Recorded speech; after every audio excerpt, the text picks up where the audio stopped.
But anyway, I'm riding with Mike Willette, and Mike, you are running for the Maine Senate in District 2, is that it? Yes, that's right.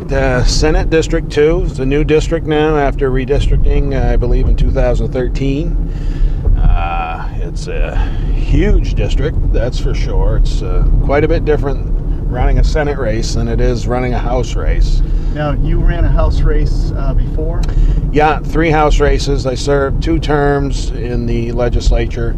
And let's say you are elected Senate next week. Yeah. What is the first thing you'd like to do when you go down there? What's the priority for you? Well, I've got, I want to just keep things moving forward from what we've seen the last 3.5 years. I want to keep working on tax reform.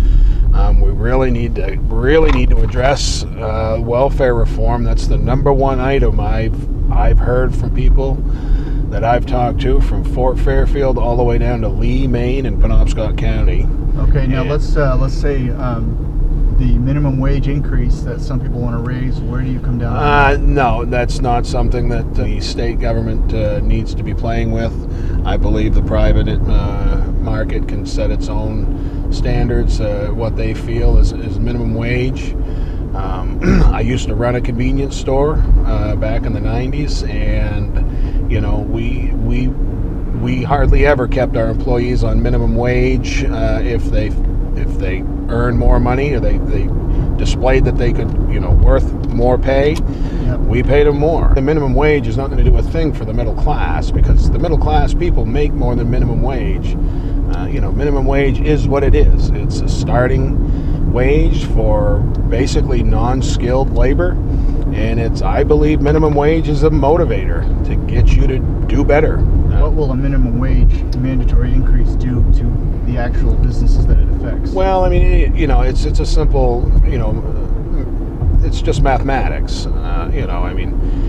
That's the big misconception, I believe, that a lot of people have with small businesses. People think if you own a small business, you're infinitely wealthy, and they associate the word business with, and with wealth and extremely rich people, and that's all part of the parties, one party pitting, economically, classes of people against each other.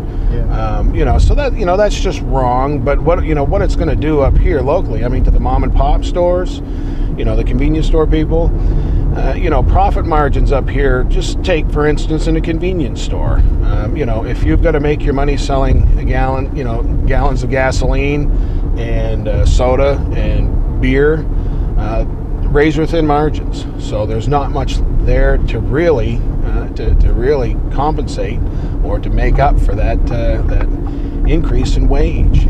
Studies have been done that show increasing minimum wage actually hurts the very people that these groups want to help by raising the minimum wage, by reducing hours, reducing workforce. So, and the one thing I found, some of the most generous people are small business owners. They would love to give the world to their employees. Yep. But they're also, very responsible people too. They understand that you can't give away the farm and expect to, keep the cows. If you give everything, what left is there? There's no sustainability. So it's just, you just have to let the people make up that decision on their own, and we don't need to be doing that for them.